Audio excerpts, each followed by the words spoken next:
My dear viewers, very welcome to free schooling 24 hour. বরাবর নয় free hand English writing এর সপ্তম ক্লাসে আপনাকে স্বাগত। পূর্ববর্তী 6টি ক্লাসে আমরা শিখেছিলাম কিভাবে ইংরেজি বড় বড় বাক্য লেখা যায় এবং অতিরিক্ত তথ্য সংযোজন করে একটি ইংরেজি বাক্যের অনেক বেশি গ্রহণযোগ্যতা বাড়ানো যায়। তারই ধারাবাহিকতা আজকে আমরা যা শিখব, প্রথমে একটু পরিচিত হয়ে নেই, অর্থাৎ দ্য ডেইলি স্টার থেকে বড় একটি বাক্য নিয়েছি। অনুরূপ একটি বাক্য আমরা ভিডিওর শেষে সবাই সমর্থ হব এই যে এই বড় বাক্যটি আমরাও তৈরি করতে পারবো। একই সাথে এই বড় বাক্যের মধ্যে অনেক ব্যাপার আছে, সেই ব্যাপারগুলো সম্পর্কে অবগত হব। এর দ্বিতীয় নম্বরে আমরা যে ব্যাপারটি শিখব তা হলো এই ফলোয়িং এর ব্যবহার, অর্থাৎ ফলোয়িং কোথাও পরে অর্থ দিচ্ছে, কোথাও পরবর্তী অর্থ দিচ্ছে, আবারও ফলোয়িং কোথাও অ্যাজ এ পার্টিসিপল হিসেবে ব্যবহার হচ্ছে, অর্থাৎ ফলোয়িং কোথাও আবারও প্রিপোজিশন হিসেবে ব্যবহার হচ্ছে। অর্থাৎ ফলোয়িং এর এই বিভিন্ন রূপ বিভিন্ন জায়গায়, সেই সম্পর্কেও আজকে আমরা অবগত হব। মূল আলোচনা করার পূর্বে আমরা পূর্ববর্তী ক্লাসের কিছু অংশ পুনরাবৃত্তি করতে পারি। অর্থাৎ আমি বলেছিলাম গত ক্লাসে এই যে আমরা যখন একটি বাক্যকে লিখে শেষ করব, এরপরে এই বাক্য সম্পর্কিত যদি আমরা অতিরিক্ত তথ্য সংযোজন করতে যাই যা খুবই এসেনশিয়াল এবং একই সাথে রিলেভেন্ট, তাহলে আমরা প্রিপোজিশনের সাহায্য নিয়ে, অর্থাৎ মাথায় রাখবো এখানে আমরা কমা দিয়ে এরপরে প্রিপোজিশন উইথের সাহায্য নিয়ে এরপরে আমরা অতিরিক্ত তথ্য সংযোজন করতে পারবো। এই স্ট্রাকচারটি আমাদের বিশেষ করে আইএলস রিডিং, এরপরে যত পেপার পত্রিকা আছে, সিরিজ পেপার রিডিং, যত ম্যাটেরিয়ালস আছে, সাধারণত এই রুলসটি ফলো করা হয়। অর্থাৎ নাউন ব্যবহার করে এরপরে পার্টিসিপলের সাহায্য নেওয়া হয়। তা পাস্ট হতে পারে বা প্রেজেন্ট হতে পারে, প্রেজেন্ট পার্টিসিপল অথবা পাস্ট পার্টিসিপল। যাই হোক, যদি কেউ এই ভিডিওতে নতুন হয়ে থাকেন তাহলে পূর্ববর্তী ভিডিওগুলো দেখে নেওয়ার অনুরোধ রইল। যাই হোক, আজকের যে মূল আলোচনার বিষয় আমরা সেখানে চলে যাই। Please take it easily. আপনাদের একেবারে পুঙ্খানুপুঙ্খ রূপে বুঝিয়ে দেওয়ার জন্য, অর্থাৎ একটি ক্লাসের সাথে আরেকটি ক্লাস সম্পর্কিত, এর জন্য অনেক বেশি কথা বলে ফেললাম। Please take easily. আমি আমার মূল আলোচনা শুরু করতে পারি। এখানে বলা আছে যে হিয়ার আর সাম কি ফ্যাক্টস, অর্থাৎ এখানে কিছু মূল বিষয় আছে অ্যাবাউট মোহাম্মদ মুখবার, মোহাম্মদ মুখবার এর বিষয়ে। ওকে, 68 এখানে একটি বয়স দেওয়া আছে। সাধারণত আমাদের ফ্রি হ্যান্ড রাইটিং দৈনন্দিন ইংরেজি লেখায় বয়সের উল্লেখটা ওইরকম করতে হয় না ব্যক্তির সম্পর্কে, কিন্তু পেপার পত্রিকায় এই বয়সটা উল্লেখ থাকে কমা দিয়ে। অর্থাৎ আপনি যদি আপনার লেখায় কোনো ব্যক্তিকে উল্লেখ করে তার বিষয়ে বয়স সংযোজন করতে চান তাহলে সহজেই কমা ইউজ করে তার বয়স সংযোজন করে দিতে পারেন। ওকে, পরে দেখি যে ইরানস ফার্স্ট ভাইস প্রেসিডেন্ট, অর্থাৎ তিনি ইরানের প্রথম ভাইস প্রেসিডেন্ট। হু, হু রিলেটিভ প্রোনাউন আমরা জানি, আমরা এখন জানবো এই যে হু ব্যবহার করে, অর্থাৎ হু অ্যাজ এ রিলেটিভ প্রোনাউন হিসেবে ব্যবহার করে নাউন সম্পর্কে, অর্থাৎ ব্যক্তি বিশেষে নাউন সম্পর্কে অতিরিক্ত তথ্য দেওয়া যাচ্ছে। অর্থাৎ এই ব্যক্তি সম্পর্কে অতিরিক্ত তথ্য এই সবগুলোই এখানে সংযোজন করা হয়েছে। আমরা পড়ি, তারপরেই আমরা দেখতে পাবো। ওকে, অর্থাৎ হু এরপরে আমরা জানি কি বসবে, একটি ভার্ব ব্যবহার হবে, তা অক্সিলারি হতে পারে বা প্রেজেন্ট পারফেক্ট, যেভাবেই হোক একটা ভার্ব এখানে ব্যবহার হবে। কিন্তু এই হু এর পরে ভার্ব ব্যবহার না হয়ে একটা ব্যাপার লক্ষ্য করুন, এখানে কমা দিয়ে এরপরে আরো কিছু তথ্য এখানে সংযোজন করা হয়েছে। আমি পূর্বের ভিডিওতে বলেছি এই যে কোনো তথ্য, অর্থাৎ অতিরিক্ত কোনো তথ্য যা নন এসেনশিয়াল তাকে আমরা বলে থাকি নন রেস্ট্রিকটিভ অ্যাপোজিটিভ। অর্থাৎ এখানে এই অংশটি ব্যবহার হয়েছে as a non restrictive appositive হিসাবে, অর্থাৎ এই অংশটা না হলেও আমাদের এই বাক্যটি সম্পূর্ণ হচ্ছে। রাইট, ওকে, এই অংশটি দেওয়ার মানে হচ্ছে এই বাক্যটিকে আরো বেশি তথ্যবহুল করা। রাইট, এর অর্থটা হচ্ছে based on the countries constitutions, অর্থাৎ দেশের সংবিধান অনুযায়ী অথবা দেশের সংবিধানের উপর নির্ভর করে। রাইট, ওকে, এরপর আমরা দেখি ভার্ব ইজ এক্সপেক্টেড, অর্থাৎ আশা করা হচ্ছে টু বিকাম ইন্টারিম প্রেসিডেন্ট, অন্তর্বর্তীকালীন সরকার বা অন্তর্বর্তীকালীন প্রেসিডেন্ট হিসাবে। Following the death of Ebrahim Raisi in a helicopter crash, খুবই দুঃখের বিষয় এই যে ইরানের প্রেসিডেন্ট হেলিকপ্টার দুর্ঘটনায় মারা গিয়েছে। এরপর আমরা একটা ব্যাপার লক্ষ্য করি, এখানে অর্থটা কি দিচ্ছে।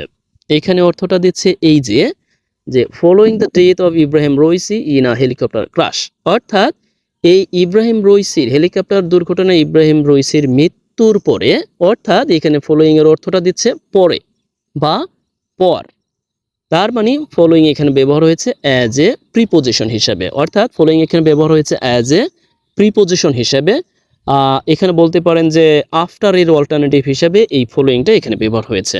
আবার একটু লক্ষ্য করি, অর্থাৎ আহ, হেলিকপ্টার দুর্ঘটনায় ইব্রাহিম রইসির মৃত্যুর পরে এই মোহাম্মদ মোখবার, যার বয়স 68, ইরানের প্রথম ভাইস প্রেসিডেন্ট, তাদের দেশের সংবিধান অনুযায়ী যাকে অন্তর্বর্তীকালীন সরকার প্রেসিডেন্ট হিসেবে আশা করা হচ্ছে। আশা করি বুঝতে পেরেছেন। এখন কথা হলো আমরা কিভাবে এই বাক্যটিকে লিখব।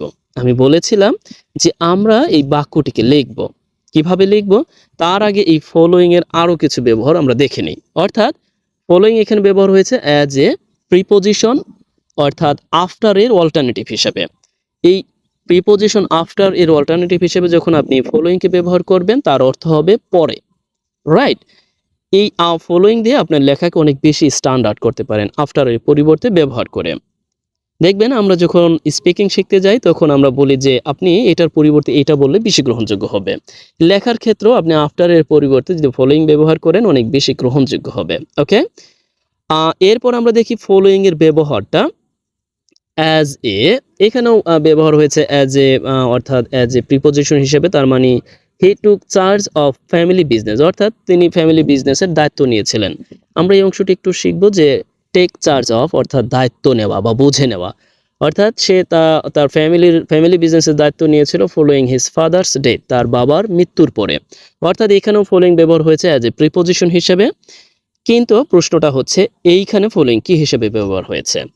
She found a good job, সে একটি ভালো চাকরি পেয়েছে, and moved into a new house, অর্থাৎ একটি নতুন বাসায় সে মুভ করেছে। মানে সে একটি নতুন চাকরি পেয়েছিল, খুব ভালো চাকরি পেয়েছিল এবং নতুন বাসায় মুভ করেছিল, অর্থাৎ গিয়েছিল দ্য ফলোইং ইয়ার। এখানে এই ফলোইংটা কি, এখানে কিন্তু ফলোইং ব্যবহার হয়েছে অ্যাজ এ অ্যাডজেক্টিভ ফর্মে, অর্থাৎ এই ফলোইং এর অর্থটা দিচ্ছে পরের বা পরবর্তী বছর। অর্থাৎ আমরা দেখলাম এখানে ফলোইং অ্যাজ এ প্রিপোজিশন হিসেবে অর্থটা দিচ্ছে পরে, কিন্তু এখানে following as a adjective form হিসেবে অর্থটা দিচ্ছে পরবর্তী। আমরা নেক্সট এর অল্টারনেটিভ হিসেবে এই ফলোইংটাকে ব্যবহার করতে পারি। তবে আমাদের লেখার মাঝে নেক্সট এই লেখাটাও যথার্থ এবং ভালোভাবেই ব্যবহার করতে পারি। তবে আপনি যদি ফলোইং ব্যবহার করতে চান পারেন, এটাও ভালো হয়। ওকে, এরপরে আমরা দেখি যে ফলোইং আরও কিভাবে ব্যবহার হতে পারে। এখানে আমরা লক্ষ্য করি ফলোইং ব্যবহার হয়েছে অ্যাজ এ পার্টিসিপল হিসেবে, অর্থাৎ আমরা জানি যে যখন আমরা একটি বাক্যের শুরুতেই পার্টিসিপল ইউজ করে এরপরে ফ্রেজাল নাউন ব্যবহার করে কমা ব্যবহার করে এরপরে সাবজেক্ট ভার্ব অবজেক্ট আনবো, অর্থাৎ এই অংশটি অ্যাজ এ পার্টিসিপল হিসেবে ব্যবহার হয়, রাইট?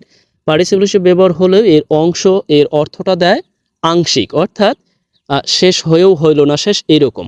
অর্থাৎ এখানে অর্থটা সম্পূর্ণ দিবে না, আংশিক দিবে। তার মানে হচ্ছে ফলোয়িং দ্য নার্সেস ইনস্ট্রাকশন, অর্থাৎ এই নার্সদের যেই আছে নিয়ম কানুন আছে তা অনুসরণ করে, অর্থাৎ এখানে অর্থটা হচ্ছে অনুসরণ করে।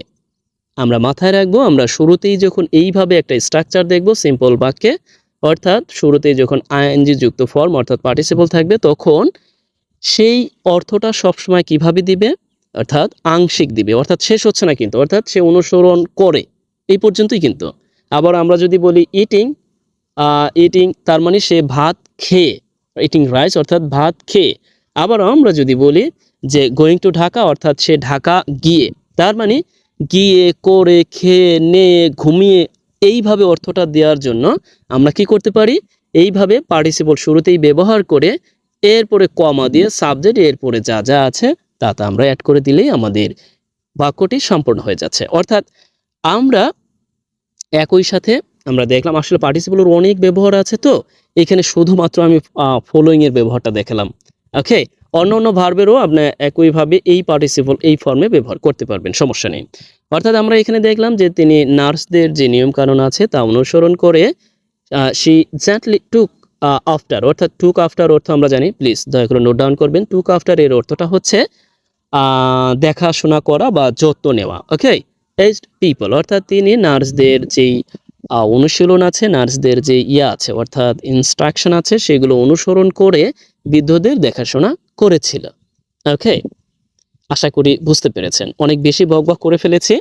আমরা আজকে কি শিখলাম আবার একটু রিপিট করব। অর্থাৎ আমরা শিখেছি, আগে ফলোয়িং এর ব্যাপারটা আসি, কারণ আমি তো এই ব্যাপারটা আপনাদের কাজে দিব, এর জন্য ফলোয়িং সম্পর্কে একটু আলোচনা করে নেই। অর্থাৎ আমরা এখানে দেখলাম ফলোয়িং এক সময় ব্যবহার হয়েছে, এখানে ব্যবহার হয়েছে অ্যাজ এ প্রিপজিশন হিসেবে। টুক চার্জ অফ বা টেক চার্জ অফ, দয়া করে নোট ডাউন করবেন। আশা করি আপনি যখন এটাকে আমার কমেন্টসে জানাবেন, অর্থাৎ আমি ভেবে নেব আপনি আজকের ভিডিওটি সম্পূর্ণ দেখেছেন। এই টেক চার্জ অফ অর্থাৎ দায়িত্ব বুঝে নেওয়া। এরপরে আমরা এখানে দেখি ফলোয়িং ব্যবহার হয়েছে অ্যাজ এ অ্যাডজেক্টিভ ফর্ম হিসেবে। আমরা জানি যে দুটি শব্দ পাশাপাশি থাকলে, অর্থাৎ এখানে ডিটারমাইনার অথবা আর্টিকেল থাকলে তার পরবর্তী অর্থাৎ দুইটি শব্দের প্রথম শব্দটি হচ্ছে অ্যাডজেক্টিভ আর দ্বিতীয় শব্দটি হচ্ছে নাউন। আমরা এই সম্পর্কে অবগত। ওকে, এরপরে আমরা দেখলাম যে এখানে ব্যবহার হয়েছে ফলোয়িং অ্যাজ এ পার্টিসিপল হিসেবে, অর্থাৎ শুরুতেই যখন আইএনজি ফর্ম ব্যবহার হয়, এরপরে ফ্রেজাল নাউন বা অন্যান্য যে বিষয় থাকে, এরপরে common subject plus subject object verb যাই বসুক, আমরা জানি যে এখানে অ্যাজ এ পার্টিসিপল হিসেবে ব্যবহার হচ্ছে।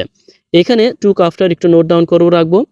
এই শব্দটিও আপনারা দয়া করে কমেন্টসে জানাবেন, বা এর একটি অল্টারনেটিভ শব্দ অর্থাৎ সিনোনিমাস ওয়ার্ড কি হতে পারে সেই সম্পর্কে আমাকে অবগত করবেন। তাহলে আমি বুঝতে পারবো আপনি ভিডিওটি সম্পূর্ণ দেখেছেন। অর্থাৎ আমরা দেখলাম যে কিভাবে ফলোয়িং এর ব্যবহার একই সাথে আমরা একটি বড় বাক্যকে বড় বাক্য হিসেবে লিখতে পারি। আজকের কাজ হচ্ছে এই যে বড় বাক্যটি দেওয়া আছে, এই বড় বাক্যটি আপনি লিখবেন। কিভাবে লিখবেন তা হচ্ছে, এই বড় বাক্যটি লেখার সময় এখানে যে দেওয়া আছে অর্থাৎ যে স্ট্রাকচার দেওয়া আছে, একই স্ট্রাকচার আপনি ফলো করবেন। ঠিক একইভাবে আপনিও স্ট্রাকচার ফলো করবেন, রাইট? আপনি স্ট্রাকচার ফলো করে এই বাক্যটি তৈরি করতে পারেন, অথবা আপনি একই স্ট্রাকচার ফলো করে অন্য কোনো তথ্য এনে এরপরে এই বাক্যটিকে তৈরি করতে পারেন। তবে আপনি যা করতে পারেন তা হচ্ছে, আমি একটু বলে দিই। ধরেন আপনি যদি অন্য কোনো বিষয় নিয়ে কথা বলতে চান, তাহলে আপনি কি করতে পারেন? তা হলো যে আপনি বলতে পারেন, একজনের নাম নিলেন, এরপরে আপনি তার বয়সটা কমাযুক্ত করে দিলেন। এরপরে আপনি কি বললেন, তার একটা মানে তার একটা ডেজিগনেশন, অর্থাৎ তাকে সে কি করে সেই সম্পর্কে একটা কিছু একটা বললেন। এরপরে আপনি যদি আরো কিছু তথ্য সংযোজন করতে চান, তাহলে কমা দিয়ে অর্থাৎ এই অংশটিকে আবার বসাতে পারেন। অর্থাৎ আমি বলতে চাচ্ছি সেই ব্যক্তি সম্পর্কে, আপনি একটি ব্যক্তিকে কল্পনা করুন, এরপরে তার সম্পর্কে লিখুন। ব্যক্তি না হোক, বস্তু হোক, যেই ব্যাপারই হোক।